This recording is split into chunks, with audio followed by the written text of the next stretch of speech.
We have an epidemic of adults who lack resilience because we haven't been raised by parents who have had the tools. Welcome to the Mastry Experience. I'm your host, Francesca Sitma, and we are diving deep into mental mastery. This is where self-awareness meets peak performance. You're going to witness the truth behind personal development, emotional breakthroughs, dissolving triggers, getting into flow state, discovering purpose, and most importantly, mastering intuitive action. And we do this through a process called hypnobreathwork. This is your community committed to breaking behavior patterns, getting into alignment, pursuing excellence, and self-mastery. Let's do the work.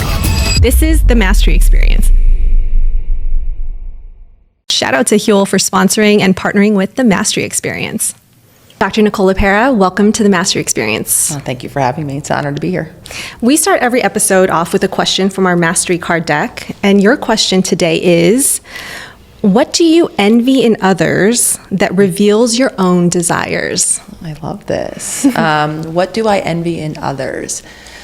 I envy the ability, which is funny, it just came up this morning, to more freely be able to speak my perspective, my truth, my want, my need. And when I see people do that, I often feel, admittedly, sometimes frustrated and angry, off-put by their ability to be so at ease. And I believe that because for me, I am a people pleaser at heart who likes to water things down. So much so I was joking with you that my eyelashes are wild today. And of course, this is someone's preference, not my own, but I didn't even have the heart to say, hey, could you tone them back? Because I was so upset about hurting someone's feelings. So yes, people who can speak their mind, very envious of.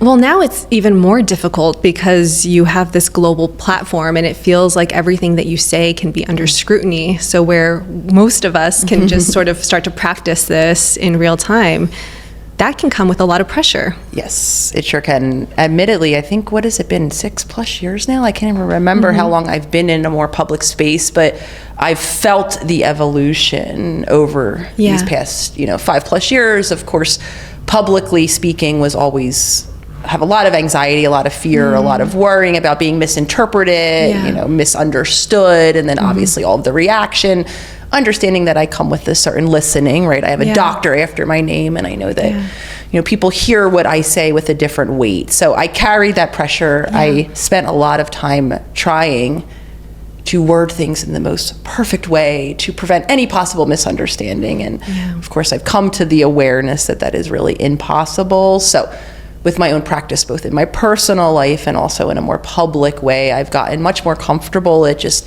saying what my opinion is, understanding that, for some that might absolutely resonate and give them a piece of awareness that they can then create change that they're looking for. But for others, it's been a challenge. Even while I'm more comfortable saying things, it is still a challenge to hear all the different interpretations.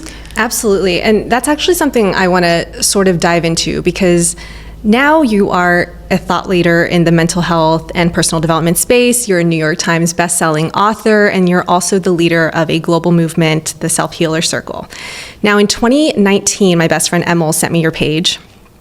I started studying it, and it felt like I got a master's in psychology. It was unbelievable to me the way that you were able to distill these psychological concepts into ways that were really accessible and comprehensive for the masses. I was learning about little t trauma, mother wounds, father wounds, trauma bonds, people pleasing. It was so incredible. I posted it on my social media and said, this is the most important account online, in my opinion. And now 7 years later, you're at 9 million followers. You're making such a massive impact.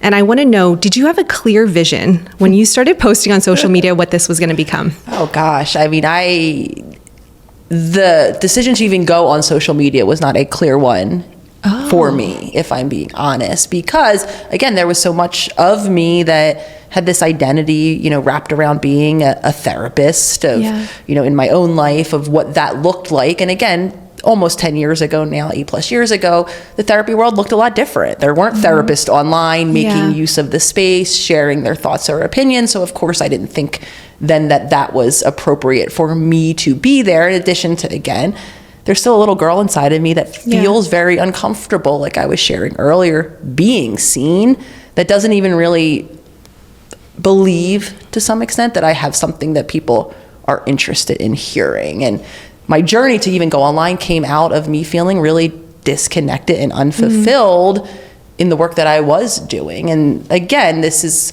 nothing against therapy and the traditional way that I was working, but for me, I think there was just a lack of resonance in terms of not only was the way that I was working, in my opinion, not comprehensive. I wasn't working from a holistic framework, so I wasn't really able to be as impactful in the room. So some of it was a lack of education, so to speak, because again, programs have changed a lot. They have adopted more of a kind of body-focused somatic approach. So I think I was a bit under-equipped, but I also think that there was a part of me that wasn't fulfilled in doing that type of work. So as I started to really frustrated, wondering why I wasn't being a successful therapist for my clients, I dove into rabbit hole after rabbit hole, information after information, learned about the body, and really affirmed that one of the reasons I was feeling the way I was because I needed to work holistically. But I never considered speaking publicly until actually my partner, Lolly, was like, this is actually, Nicole, really important. Like, there are so many people that could gain benefit both in your field, out of your field. This is like important information for humans.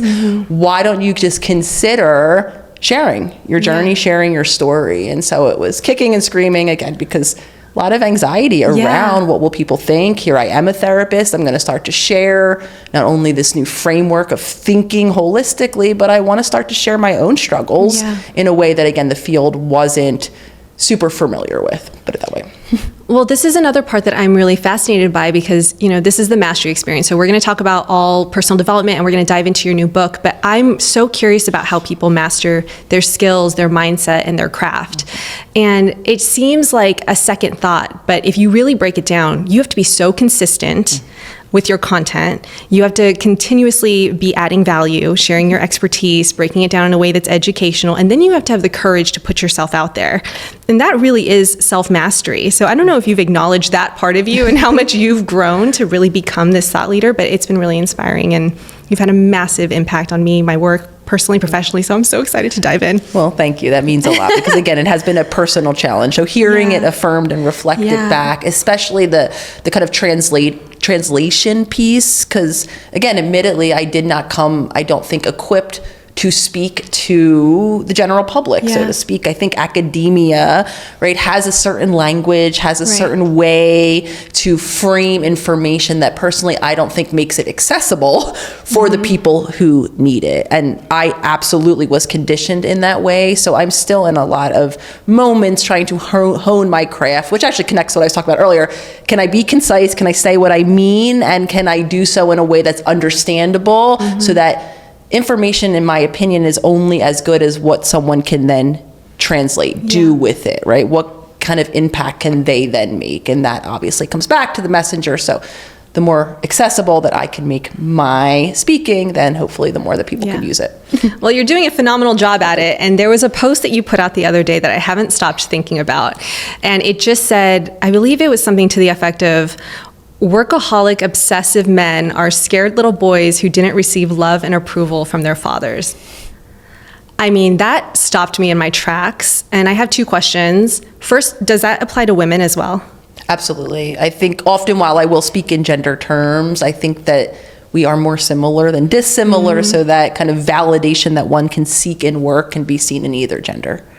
What is the connection to not receiving love and approval from your father that turns you into somebody who's workaholic and obsessed? I mean, in childhood, whatever parent it is, we are dependent on care, on connection, and on support from another individual. So much so that not only do we create all these habits and patterns and ways that we function, based on how we were cared for, but on a deeper psychological level, we begin to define who we are, what we're worthy of, and then who we become in the world. So in childhood, if we didn't have a stable caregiver, an attuned caregiver, especially in a more masculine, a man who can assert and use kind of energy to have agency, to make change, to take action in the world. And again, I believe both of us have masculine and feminine energy. So I'm not even talking about the gender of the body that we were in, but masculine energy is really about asserting oneself. Feminine energy, so to speak, is more about nurturing, right? Finding that home, that sanctuary, that safety. And we can think about masculine energy as, right, going out and asserting. So when we don't have that, and when we don't feel that sense of worthiness just inherently by being who we are, whatever that looks like in any given moment, in a moment of rest and in a moment of action, a lot of us then overcompensate, and we begin to gain worth in always acting. And now, of course, what complicates this more is so many of us live in a society where that's celebrated. I mean, I am the first to say, right, I lived in New York City, the city where no one ever sleeps, where there's endless achievement. I have so many letters after my name, right? And all of that was celebrated. Why? Because for a lot of generations, and even the reality of life now is financial security is real, right? We need a job, we need a paycheck, and achievement, jobs, credentials give us that. So, right, we can be then validated not only in our own internal family unit, where for some of us, that's the only moments where we got mom or dad's attention was when we were performing, succeeding, doing. For me, it was being great at academics and athletics. And then again, we're validated more in a society or in a culture that, you know, kind of likes that, affirms that. And then before we know it, we're exhausting ourselves to be that person because there is no value outside of those achievements. I can completely relate. I mean, that post just like hit me like a truck. I was like, oh my God, I do this. And it's been a really difficult process, I think, because, you know, in New York, that is the pace. I spent 10 years there, and that it was just table stakes, you know, like that's just how you move through the city. And then what I realized when I started to try to come into more alignment, rest felt so uncomfortable. It felt unproductive. It felt like I wasn't progressing. And it still feels icky now. How do you sort of have healthy ambition? Yeah. And I think that you're speaking to the learning, the wisdom, right? The beliefs that are held in our body, right? Because we could both sit here and say, yes, rest is so important. Look at all these sleep experts, and you need this amount of rest at night and this amount of rest during the day. And right, we can both agree that one needs rest to function optimally. However, why is it in those moments, this is a beautiful illustration of the inner child, right? In those moments, rest doesn't, for some of us, feel safe, right? Because stopping action, right, means for some of us, we're more connected to what's underneath the surface, to uncomfortable feelings or sensations or emotions that we don't know what to do with. Again, others have identity wrapped up in these doings or these actions. So we physically, what you're describing is the reality. We're crawling out of our skin. It doesn't feel safe. So no amount of logic, right, can convince us until we quite literally teach our body how to move a bit slower, teach our body how to be with those uncomfortable emotions that we're maybe distracting ourselves from, and how to actually downshift, not the idea that rest is helpful, but the experience of being able to sit still and to find peace and ease. So for me, this is still a challenge, especially now. I mean, I have a lifestyle that I can create my schedule. So on the one hand, that's really great. I have flexibility, I have freedom, I get to decide when I'm on and when I'm off. However, I have a voice much like your own. It sounds like that in moments where I just don't have a project scheduled, or a moment where I do need some rest because I have something coming up that I want to be replenished for, right? Those are moments where I have that running voice. I tell myself and I shame myself. I have free time, so I might as well do something.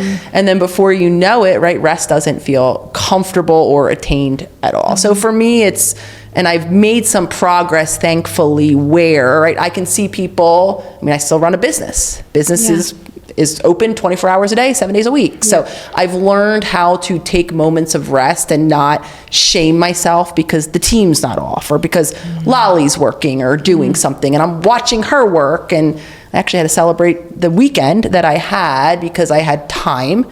I didn't have a project. I was actually supposed to travel and I wasn't able to. So I had time at home, and the instinct was, let me schedule my whole weekend with a new project. And instead I didn't. But it's knowing, right, that I have that tendency, that voice doesn't go away. It's giving myself a moment to then pause. I painted, admittedly, this weekend, which was a nice little inner child activity, but that voice was there, right? It was telling you should be doing something more productive. So in practical moments, I think what is important to understand is that these aren't like a magic wand, right? I'm talking very practically because the voice was still there shaming me. The agitation was still present in my body. I wasn't fully at rest, but the awareness was there. So I gave myself opportunities then throughout the weekend to say, you know what, I'm not gonna open up a work document. I'm going to open up a painting document instead, right? But it didn't mean that all of that behind the scenes chatter and discomfort immediately went away. And I think that's what my hope for all of this work is to not only give the awareness, but give the practical tools to begin to break some of these habits, even the ones that are celebrated. It's taking me a couple layers deeper right now as you're talking, because I'm thinking about the moments where I use my intuition for discernment and everything. And even though I'm sort of logically wired to be extremely productive 24/7, if my intuition's like, no, you're going to go home and spend the weekend with your parents. And I'm like, whoa, but I need to get this done. I have this deadline, I'll follow my intuition. And then what I noticed was I would start to get little rewards from the universe, you know, like I would still get a new client, or I'd get a great opportunity that came in, even though it wasn't this linear connection to me working that weekend. But it was still tied to output. I was still measuring it based on if opportunities were still coming or abundance was still flowing. And now the sort of layer I've graduated to is having different measures for success. And instead of just measuring it on my productivity and my business doing well, did I connect with the person that I love? Does my health feel like I'm more energized? And that, maybe I'm just being productive in other departments of my life now, but it just feels like I'm valuing other things that are also important. Yeah, I think that's a beautiful way to think about it, because I do think we have a very kind of traditional way that is very output generation, right? What is the outcome of the action? And we do often then term it in action, right?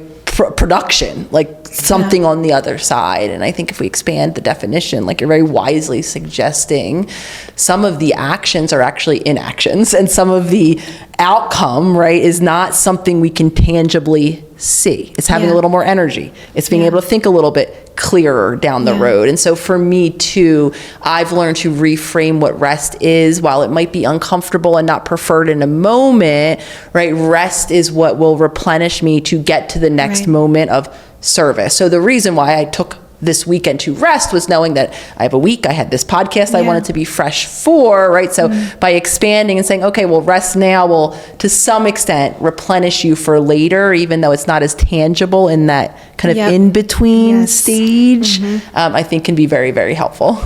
Well, it's also just sort of the active daily practice of reparenting your inner child, which is exactly what your new book is about. And I absolutely loved this one. It's actually my favorite of all of your books so far. And can you just describe to the audience what that term means? What does reparenting the inner child mean? Yeah, I think it's first important to acknowledge what an inner child is, because I do think, and very gratefully, this word is being now talked about more consistently. But an inner child is really, it's a part of us. It's, again, a part of us that was formed in our earliest experiences and our earliest relationships where, as I said earlier, we literally had to depend on another individual in our earliest environment to meet our needs, or for safety, for connection, for support, where belonging or that connection to another person was what sustained our life. So in that stage, right, we are very adaptive. We are very dependent. So what we quite literally then do is we adapt to our environment. And it's those adaptations, the habits, the patterns, right? The things that then once kept us safe, connected, comforted to whatever extent comfort was available. Those are then the patterns often that we revisit in adulthood, right? We might not know exactly why, but right, you send a text and you get a really short response or a delayed response back, and seemingly immediately, right, you go into worry that the relationship is over, someone is upset with you, right? Or feedback, just like this morning, right? You receive feedback or you go to give feedback and it lands for you like it's personal failure, like someone is telling you that you're a horrible person and really they just didn't like what you did or the service you offered, right? It's the moments where you want to speak up for yourself, you know you have something to say, or you need to say stop to something and you can't, right? Those are the moments where the inner child is so present that, and this is what I would see with my clients, and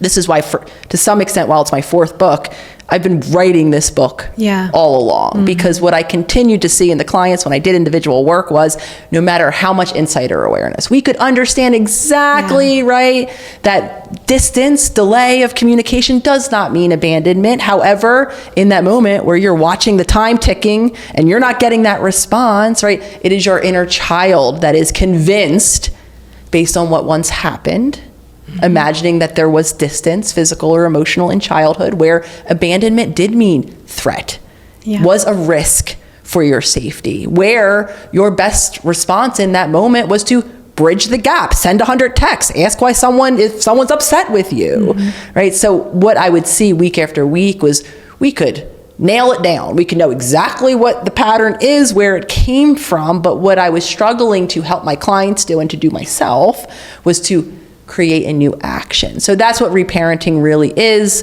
I break it down into 5 spheres, as I call it, kind of different aspects of our development that, again, ideally, right, we are raised with attuned, connected caregivers who are able to care for themselves. Again, this is a very tall order. Very few of us had those parents, right? And then we ideally have certain skills available to us. And if and when we don't, then our reparenting journey is small daily new habits that we can create for ourselves, building a foundation of safety in our body, and then obviously translating that to being more authentically ourselves with whomever it is that we're interacting. Well, 3 of the components that you said were sort of crucial to the reparenting process were compassion, consistency, and accountability. And I really loved that pairing, because I feel like sometimes, especially more currently, we can kind of over-index on one side of another when it comes to wellness and personal development. And I'm a really big advocate for personal responsibility. And I think we have so much conditioning that this really has to be a daily mindful process, almost like by minute, like every time that you're triggered or you have these default responses. So can you talk about a little bit what you mean by accountability? That's with yourself. Yeah? 100%. I mean, that's where it begins. Before we can even be accountable to anyone else, we have to first be connected to ourselves, and then, right, show up in connection, right? Whatever that looks like, in care and support of ourself first. And I think, or I know I should say, especially when we've lived a life, right, of giving power away, again, because in childhood, that was the most adaptive thing we can do. We can't pack our bags and leave a dysfunctional environment. So our only choice is to stay and to modify how we are, right? So that leaves the large majority of us, even well into our adulthood, feeling powerless to create change. And then if you have heard, as many of us have, a lot of the beliefs, right, about certain, whether it's physical illnesses or emotional conditions, right?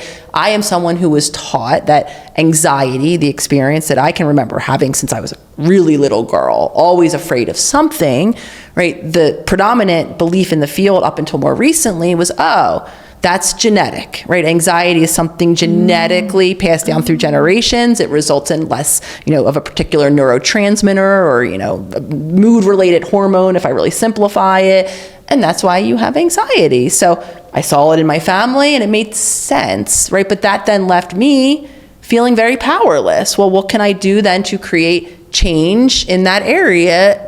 Change really wasn't an option. It was about managing.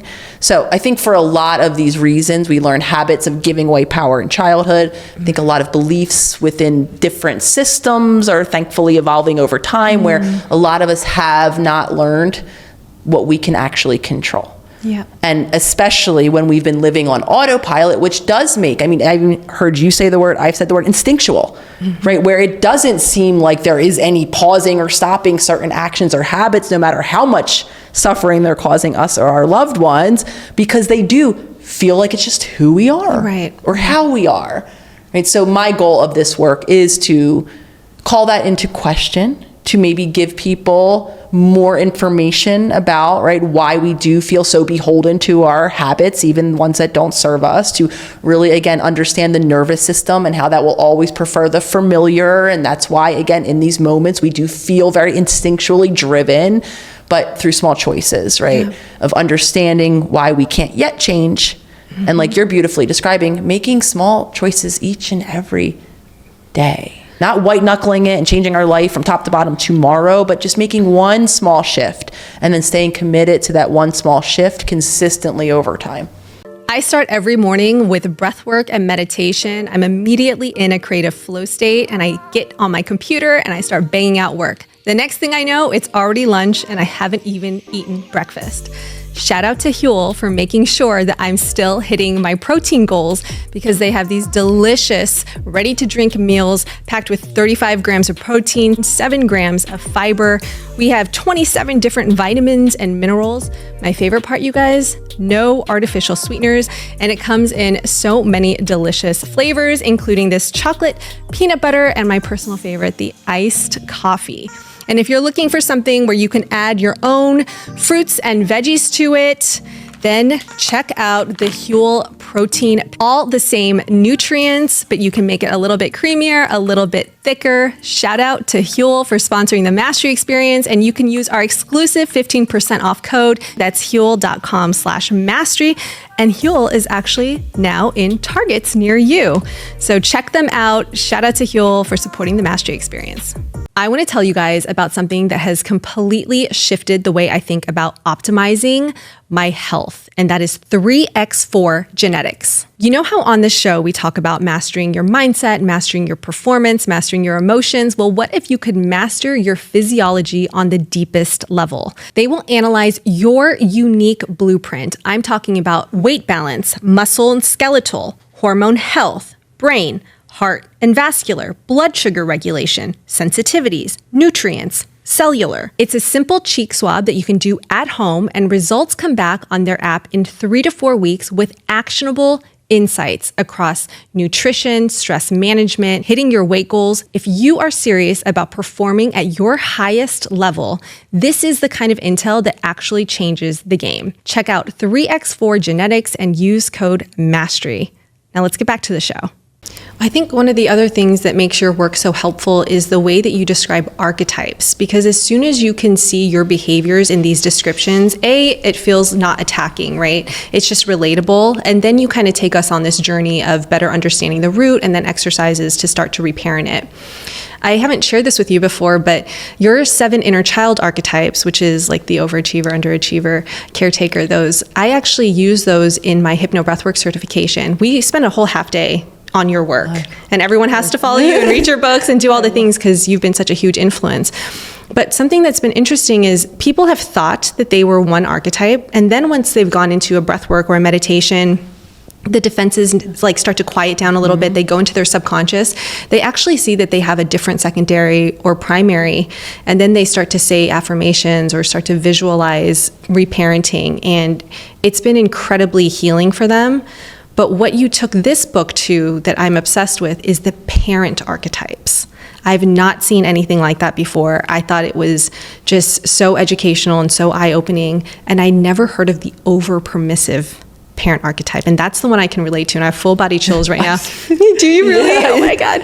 Can you talk about the over-permissive parent? Yeah, and so my thought of the parenting archetypes is similar, right? Anytime I will offer archetypes of any kind, this is the caveat disclaimer, right? You might see yourself in several, you might see your parents, but I agree with you. I think when we can see patterns, right, it does help us feel a little less alone, a little less shameful, and it can give us then a little more of an individualized course of action, which was my hope with this book, is that a reader, right, can kind of locate themselves and tailor the reparenting journey based on what individually they are struggling with. So when I was thinking about different kind of parent patterns, this is one that I also very much relate to.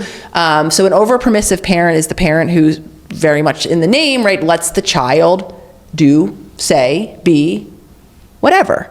A lot of times, let me just say this more globally before I go into the over-permissive parent, a lot of times parenting patterns are born out of the parent's own experience in their own childhood. So while this isn't always the case, a lot of times an over-permissive parent, or who becomes one, often probably had a lot of boundaries in their own childhood, a lot of overbearing, kind of parenting dynamics. So often what happens is one of two things. We love how we were parented, and we're like, definitely gonna repeat those patterns, or we don't agree with some of the ways we were parented, and then we will very naturally, right, go to another extreme. And I'm saying that because I think some of these patterns happen generationally where, right, the more generational, boundaries or limitations were put on certain generations, the more then we could see kind of a going in the opposite direction. So similarly, or simply, I should say, an over-permissive parent is a parent who struggles to create structure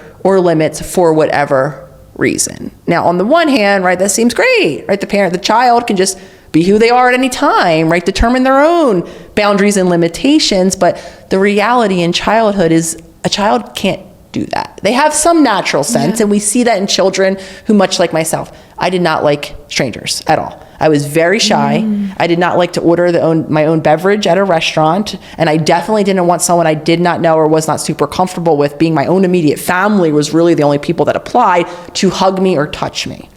And so how often, right, I knew that was not comfortable for me. And maybe some of the listeners, right, see that in their own kids. Don't touch me, don't, no.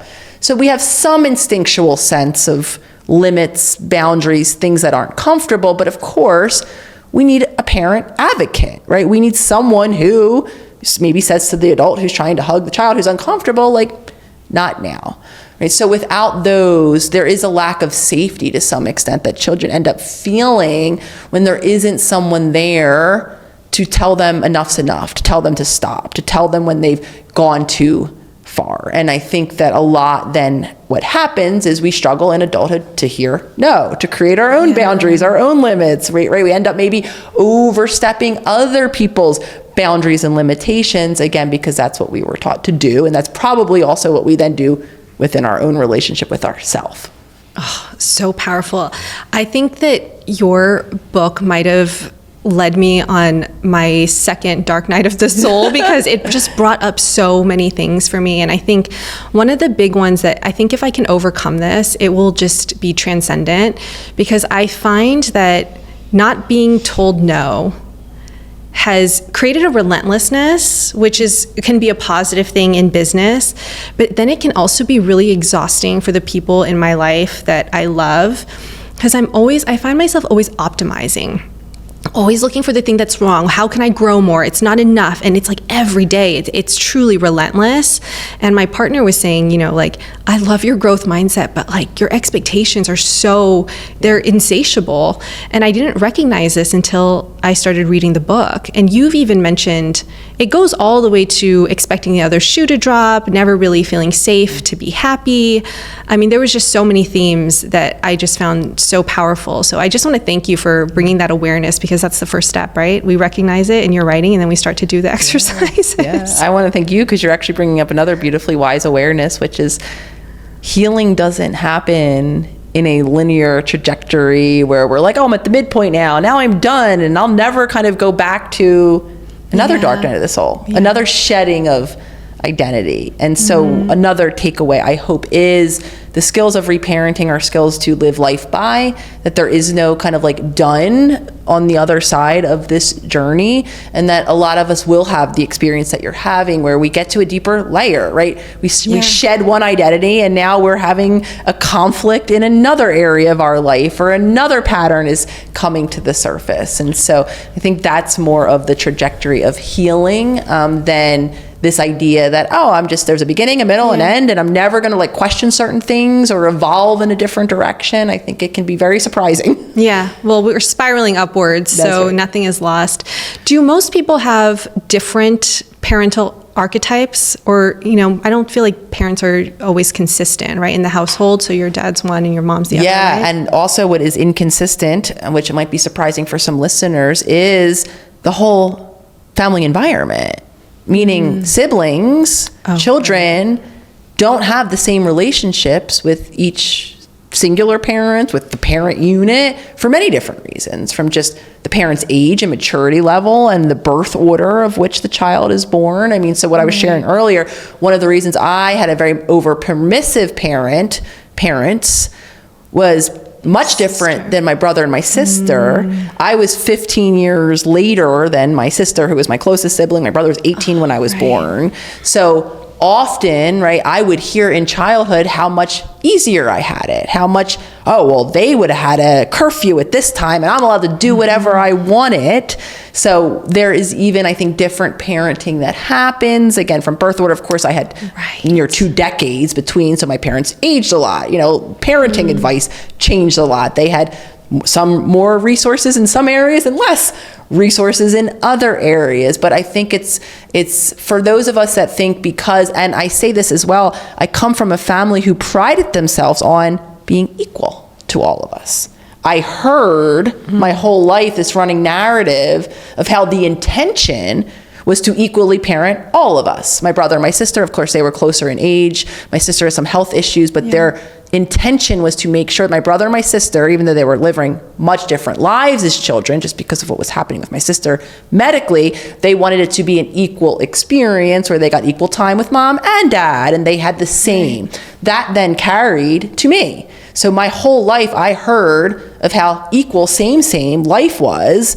But meanwhile, my own self was like, wait a minute, things don't look the same here. This isn't how it sounds like it was for them, for me. Like, I'm having a different experience. So I think that's what's important, going back to ourself, is that sometimes we do live in families where we're either told a narrative that doesn't match what we know it to be, and then we continue to repeat, narratives that don't fit, or we do have a very understandable expectation that, oh, everyone was parented the same, but they aren't. Parents have different personalities, are going to connect differently with different children. It doesn't mean that they love one more than the other. It's just different.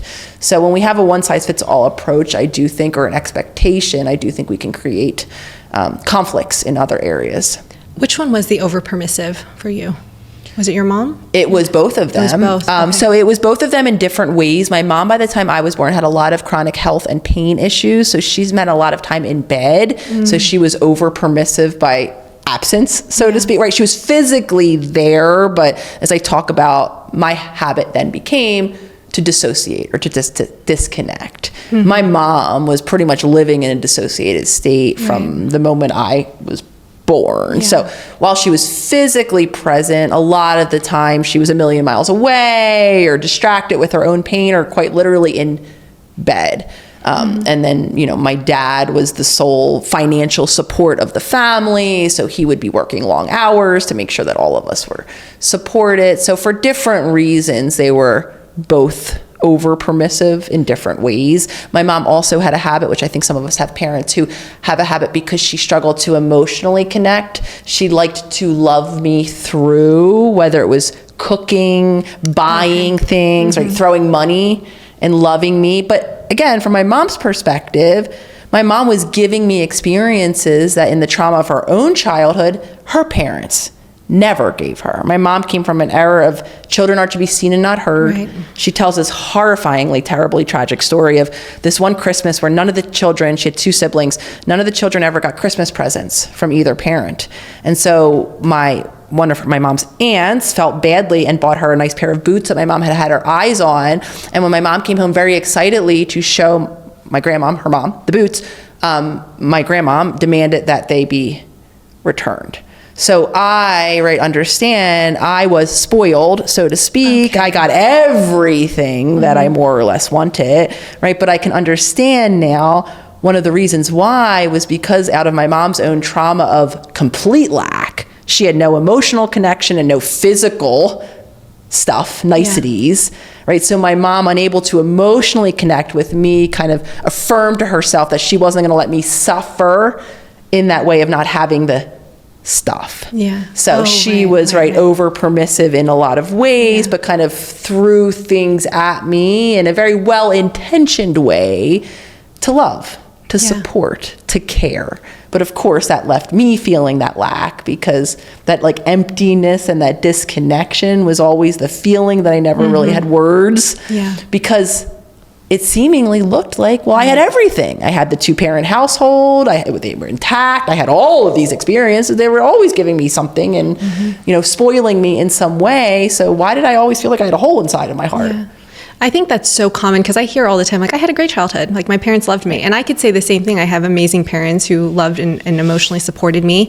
But there's all these nuances to it. And I wonder too, because sometimes I feel really conflicted with my flaws. You know, my father was the disconnected. My dad was the authoritative, and then my mom was the over-permissive. And sometimes those feel like in conflict with each other, doing everything for me, but then being extremely strict and disciplined. My dad was military, my mom was Vietnamese refugee, my father was emotionally available. So it's like a really nice plate of things to figure out as an adult. Do any of those archetypes, do you think, kind of explain that need for me to find what's always wrong with things? Because I thought it was optimization, but now I think it was just self-preservation.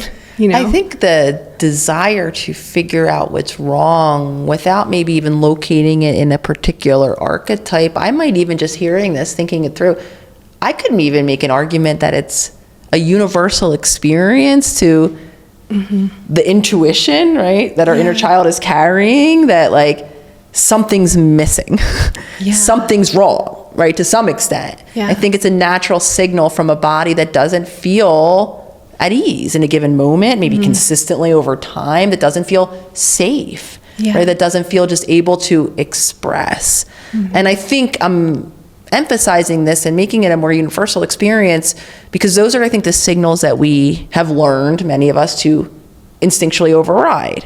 Right, to look for the diagnosis, for the person in the white coat, or the medical test, or the emotional test to show me what's wrong. Right, and I watched then my mom and lived alongside of her that exhausting experience of going to nearly every possible doctor, from traditional to non-traditional medicine, to try to find out what's wrong.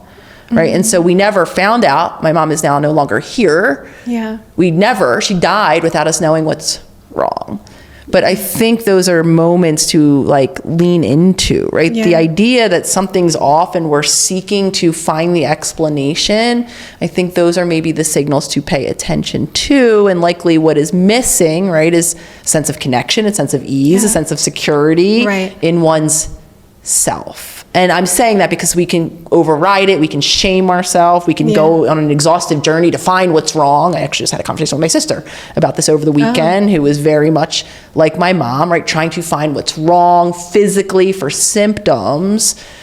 But I think those are important signals because our body is telling us that something is missing. It might not be what we think it is. It might be a connection to ourself and our needs that is missing. It reminded me a little bit of when you shared growing up in the household with your sister and her having the medical issues that she did. Because for me, it was my father lived in the Netherlands, and so I would spend the summers with him and then go back to the States, and I would never hear from him. And my therapist at the time said that I had severe cyclical trauma because it would go from like really happy, amazing connection to complete ambiguity, fear, sadness, hole in my heart. And that was 3 years old, 5 years old, 8 years old. Like that happened every single summer. So I have this feeling of whenever things are good, something bad's going to happen. Like the shoe's going to drop. Because that's what you experience, literally. And that's what our body does. And so this is, I think, mind-blowing for some of us, me I even included, to hear myself say that we're not experiencing life in the moment objectively as it is.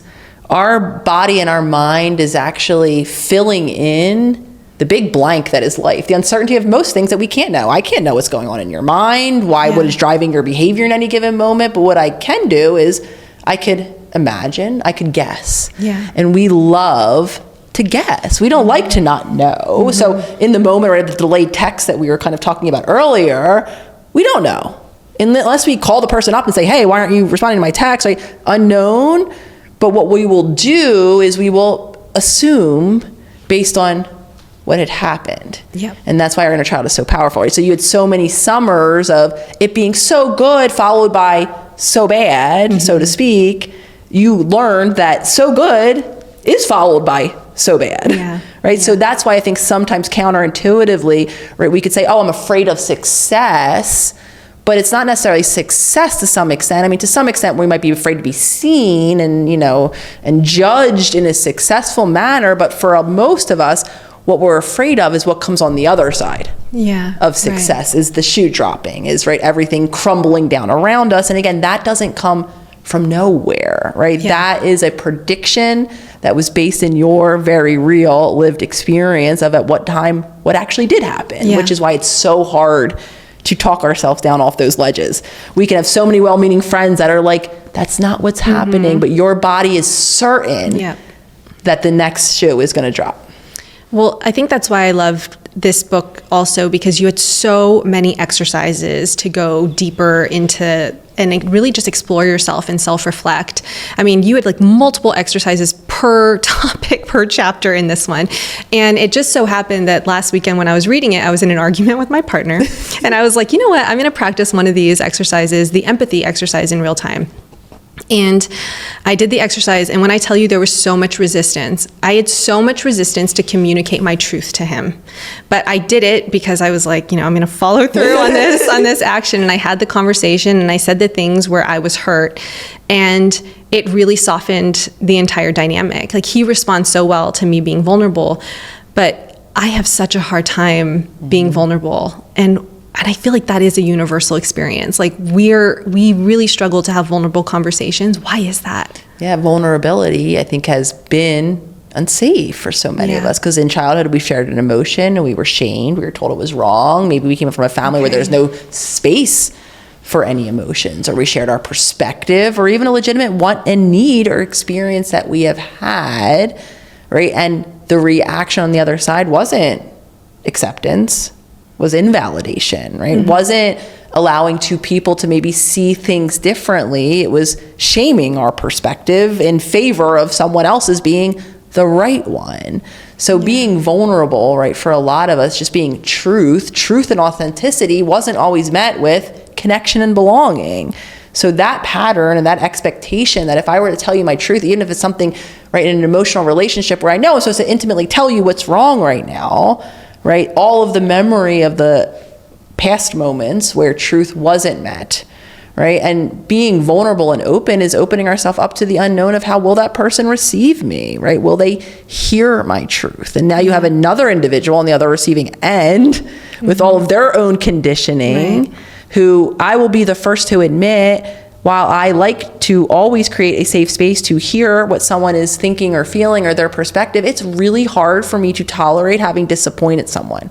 Having to hear from a partner, right, that I showed up in a way that didn't feel supportive or that was feeling mean. I can be passive aggressive in moments when I'm trying to communicate. And so hearing something that's very real for someone else, while I can say logically, of course I want you to tell me exactly what you're feeling so I can, hear and know you, in those moments it feels as if, right, I'm being attacked. So what we then do, often when we feel like we're being attacked, is we attack back. Right. So now we have this cyclone of, how am I even feeling comfortable sharing something emotionally and vulnerably? I know for me, because I'm already prepped, that I don't want to appear weak, that this person might reject me just like my mom did, right? Move away in connection if I didn't show up. I don't want to disappoint this person. So sometimes when I'm sharing my truth, I can say it in a way that's not the most landable, if you will, right? I could say it in a biting way. I say it in a passive aggressive way.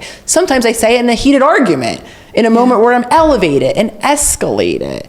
Right? So all of that can influence how we say our truth, and then can, of course, impact how the person is able to receive it. In addition to the fact that sometimes we could say something in a calm, grounded way, be very brave, make ourselves vulnerable. Here we are. We're going to have this moment of connection. And then some of us aren't met with acceptance, safety, ease. Right? Because to receive a truth, it's two people. To be able to, I should say, be in an authentic relationship, it's two people needing to create that safety, both the person who is vulnerably speaking the truth, as well as the person who now needs to maybe contain some of their own discomfort to let the truth be there without arguing it away. Okay, this is profound for me, because I feel like this was an evolution for you, because I remember reading in the very beginning that you used to resent people who had needs. And I feel like I'm a little bit still stuck in that place, and it's so embarrassing to admit, but I struggle with empathy a lot when I can't personally relate to the experience. And my mindset is always kind of like, be stronger, be more self-sufficient, be more resourceful, be resilient. And so I've gotten that feedback a lot. Is that a lack of emotional development? Like, how do I become a more empathetic person?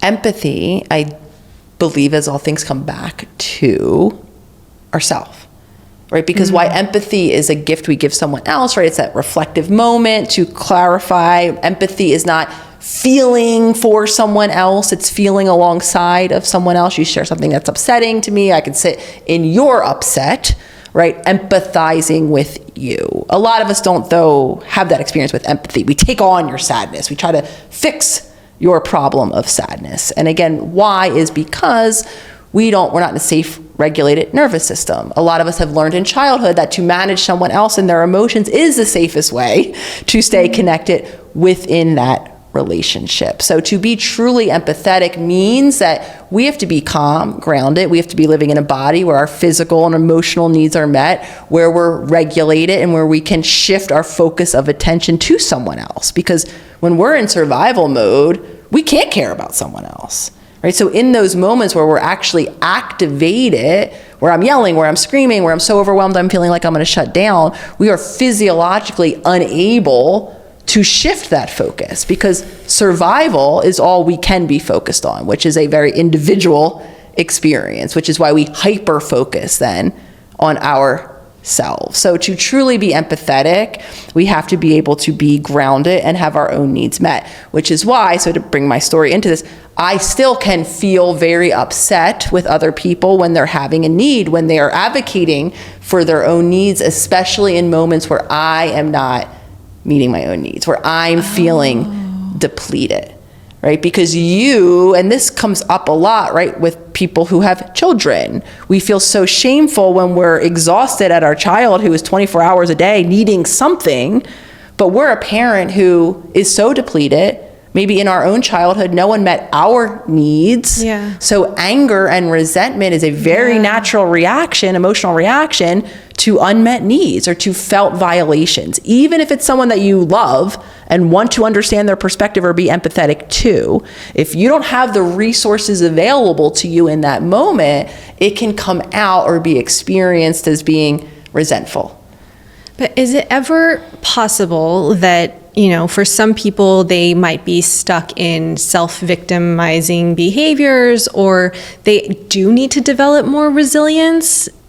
I think that's kind of the sticking point for me, where I'm like, I think we can be stronger. 100%. I think that we have an epidemic of adults who lack resilience because we haven't been raised by parents who have had the tools available to them, or even the parenting advice. I spend a bit of time in the beginning of the book to hopefully normalize the experience that many readers will probably have, which is waking up to, oh my gosh, my needs weren't met in childhood, which is quite a universal experience, everyone, because again, passed through generations were limited resources, financial resources, limitations in even thinking about childhood development and what a child even needs. It wasn't until the past couple decades, really, where we started to have language about a developing nervous system and the reality that children can't just cry it out in a bedroom alone. And that's what the parenting advice of even psychologists was for decades. So I think we have now an epidemic of adults, if you will, who don't have the tools to be as emotionally resilient as they need. In addition to the fact, another rabbit hole we can go down is society and how stressful, right, society has become. So when we're talking about resilience, what we're talking about is the ability to deal with stress and to bounce back from stressful experiences. So if we didn't learn that in childhood, and now we're living in a society where there's an increasing amount of stress in any given moment, from the phones that we walk around with, the endless news available, now we really do have a lot of people who are ill-equipped and so who are unable to not only be empathetic, but I believe contributing a lot to the continued conflict and the degree of escalation where people are turning against each other as opposed to being able to be empathetic or collaborative. Because again, all of that goes down to the function of our nervous system. And we have a lot of dysregulated adults who can't see difference as something that's valuable, who are only feeling it as threatening, and who then, right, based on their own unmet needs, are oftentimes reacting in ways that are even more separating as opposed to connecting. Yeah. Okay, that's see, layers, like so much healing to do consistently. I think another pattern that I'm seeing a lot in my clients, and especially in my best friend circle, is the fear of being a burden and not being able to ask for help. Can you link that to a certain kind of parenting style that we experienced as children? Yeah, I think the fear of being a burden comes when at one point we were made to feel like a burden. Right, to some extent, whether our parents didn't have the financial resources, the emotional resources. I have a lot of that kind of I'm a burden conditioning, again, because of the simple fact that I was surprised. I wasn't planned for within my family. So while the joke and the running, dialogue is I'm a happy surprise, right? Yeah. To some extent, it feels like I was a burden, right? I came so after the fact. My siblings were already teenagers. My parents were seemingly done, right? They had all this stress that they were already dealing with. Yeah. So now here I am, a little baby with all of these needs in an already overstressed environment. So while they would never have said this because they didn't believe I was a burden, right? I was the miracle that saved the family, according to them. I felt, right, that sense, and which is why it was so then natural and easy for me to, like we all do, we are very hyper vigilant, and I tracked very early that, for me, I can be less of a burden if I don't add any more stress. Right. And the way that I can be less of a burden and not add any more stress is I can do all the things that a good girl does. I can perform, and I can be really secretive, and I can hide all of the bad things that I was doing, right? Because if no one knew in my family, then no more stress was going to be added to an already stressed system. And now how that translates, of course, is I'm the person who, especially emotionally, even admitting, right, that I could burden someone with what I need or the upset that I need support around is still very much alive. And then this is where the hyper independence comes from. I'll do everything on my own. I can carry it. Yeah. We find the quickest way to the least discomfort as fast as possible. So if it's uncomfortable to be vulnerable and ask someone for help, what do? I just say I don't need it. Yeah. I pride myself on not needing it, and to delete that discomfort of being vulnerable and having a need, I just focus on what I can do. But then what ends up happening, and this is where I'm finding myself right now, it's all breaking down because we can only do that for so long. Now it's coming up as this resentment because I'm always thinking 10 steps ahead. I'm always trying to make everything seamless. And then I get resentful when people aren't using critical thinking. I get resentful when people don't have foresight. And I'm projecting my own trauma of having to develop those skills onto people that maybe had healthier childhoods, right? So I think that awareness has been critical. One thing I've been extremely curious about, especially as cancel culture has been more prevalent and the internet and this digital age, what is going on in the inner child of people who want to tear down other people online? What is their inner child screaming? I think it's screaming from a threatened place, whether it's fear of what you're saying, who you're being, and how that reflects back to me, or fear of even the positive side, right? Something is resonating with how you're being, but I don't feel worthy of that experience for myself. So it's better and easier, right, for me to shame that part of me that maybe wants the success that I see in someone else's life, or the ease that I'm imagining, or whatever it is that they're saying they're about. Right? I might desperately want that, but if I can't allow myself to be in that state of wanting, hey, there's something about your life that seems aligned that I would want to work toward, even bring this full circle, especially if I came up in a family where I don't feel like I have control for whatever reason. I don't have that personality trait, or I don't have the resources to do that, or that's just not who I am, right? So now I'm limited from being that person. So to deal with that conflict of something I want that I don't think I can have, I would do this a lot. For me, it didn't necessarily look like tearing down or shaming. It just would look like putting that person in a category that I don't fit in. Oh, well, they just have something about them that gives them that natural ability that I don't have. And for a very long time, and this all connects together too, I connected ease, right, things that came easy to me, like academics, like athletics, as something that's more natural, what I'm meant for, which then put a whole bunch of things in a category of what I'm not meant for, because anything that was hard, including speaking publicly with something that was meant for someone else. So when I was saying it was even hard for me to go online, right, all of these limitations were preventing me. I wouldn't tear someone down when they were being public and sharing their opinion. I would just be like, oh, good for you, nice for you. I would reserve that. I can't do that for whatever reason. But of course, I do think some people can take that out in a much more aggressive way. But I think it comes from, again, a child that either desperately wants or is threatened by, again, often based in the learning, the experience, sometimes even the conditioned belief, again, the filling in of the blanks that a lot of us do. We live in a world online now where it can seem like we know a lot about someone's life, but there's still a lot of unknown, right? So now all of that kind of functioning of seeing one aspect of someone's life that they present, now imagining that they're this other person because that's what you've connected, right? And now you can start to create this whole experience where you're either hugely celebrating people online or really tearing them down. It's so interesting to me because I watch people, like you putting yourself out there and trying to educate us and be of service and help people heal and help people do better. And then you have to deal with commentary that is misunderstood and is negative. Does that weigh on you, especially now that you're a global public figure? I would be lying if I said no. I think it will always weigh on me to some extent and offer me endless opportunity to practice new ways of being in those moments, which for me, nothing is more important than boundaries, than giving myself the power back to acknowledge that the internet's a free place, right? Anyone could go on there, create any profile and say whatever they want, more or less, anywhere. And that's going to be there. So I can't control that. And I can exhaust myself, and I've tried at finding all the places that people talk negatively about me and reading them to what extent, because the end of that usually is just I'm more upset, right, than they are even impacted at all. So what I've learned, and this is, again, I think translated to my evolution over the past several years, is I've learned, and similarly, I will admit, I am someone who did not have boundaries in my personal life. So this was not unique to my professional life, but I've since learned how to set and maintain boundaries, which doesn't mean telling people that they can't. I'm a big fan of freedom of speech. Say whatever you want to say. I can tell myself, though, or I have choice about how much I look at it. So those pages, those negative comments will forevermore likely always be there.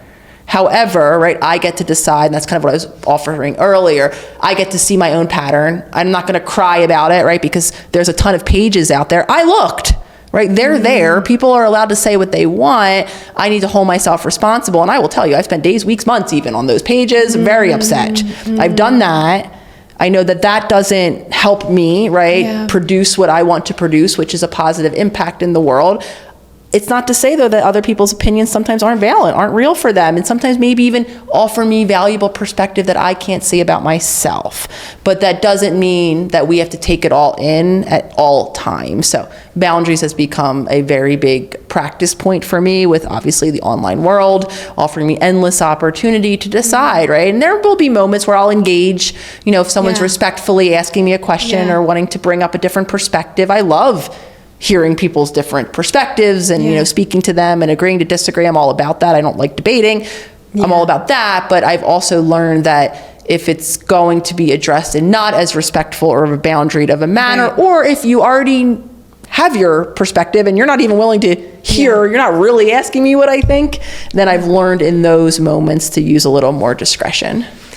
I think it's so brave. I really do, because you're doing, on one end of this, you're putting out this content and you're helping us in so many ways. And then on the second end that nobody sees, you have to work through your own psychology and have your boundaries and do this personal development so that it's not sort of knocking you from being of service and having a fear of being seen. So it sounds to me like the people who would spend their time to do that, or I'm finding now they're like happy for people's downfalls. And again, this is my lack of empathy. I don't understand this behavior at all, but it sounds like it sounds like disempowerment. Like they just don't feel empowered to go after their own dreams and to spend their energy that way, maybe. I also think too, maybe what's coming to mind, I see a little bit of this in my own self, of like a compassion fatigue, right? So for those of us, and so I will, as one of my people-pleasing patterns, I have had a habit historically of zooming so far out of my own self and my own experience in a moment to focus on someone else's, that there have been times where I can over-understand why someone did something to hurt me. Oh, because of their childhood, because they were, reactivated in a moment. Their own wounding is coming out, and I'm kind of ignoring or explaining away my hurt, the fact that they hurt my feelings, that they overstepped the boundary, that I'm upset, right? And so what I will say that I've seen in myself is living decades of always understanding to my own detriment, even until recently, right? Over understanding someone's behaviors because of where they have come from allowed me to not maintain boundaries that I have needed. And the longer we do that, I will say, for me, it's more in my mind, but I have imagined moments of completely going to the other end of over compassion to none.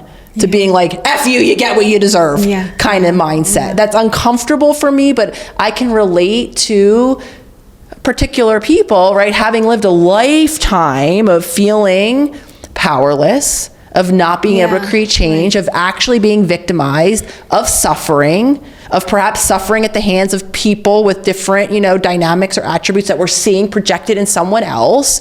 So I can understand to some extent why we have so many groups of people now that are like, F it, die, I don't care, down with you, an eye for an eye, and all of this other, right? Because it's coming from an almost extreme now reaction to their own wounding, to their own unmet needs, to a very real experience. So I'm always hesitant to say, that I think either extreme can have a lot of our own trauma wrapped up in it. And sometimes, like I said, we can go from one extreme to the other in a very natural way, because when we spend our whole life feeling for someone else, I don't think it makes us a mean or cold person. I think that there's only so much we can give, and we can go snap to another side and be like, F it, I'm not going to care about anyone. And they can come and look mean in action or cold in lack of sentiment. Well, on the flip side, I don't know if you're on TikTok at all. I sure am. Oh, you are? Oh, interesting. Okay.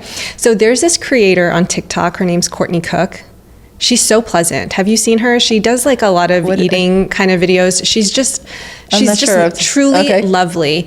And it's uplifting. She's like a ray of sunshine. And I looked at one of her comments one day, and she had multiple people say, Courtney, you seem like you have a regulated nervous system. And I was like, are we saying that in the mainstream now? Like I love it. That's just incredible to recognize that in someone. I've never even heard that compliment before. Like, you seem like you have a regulated nervous system. And then a couple of people asked, did you grow up, in having a good childhood?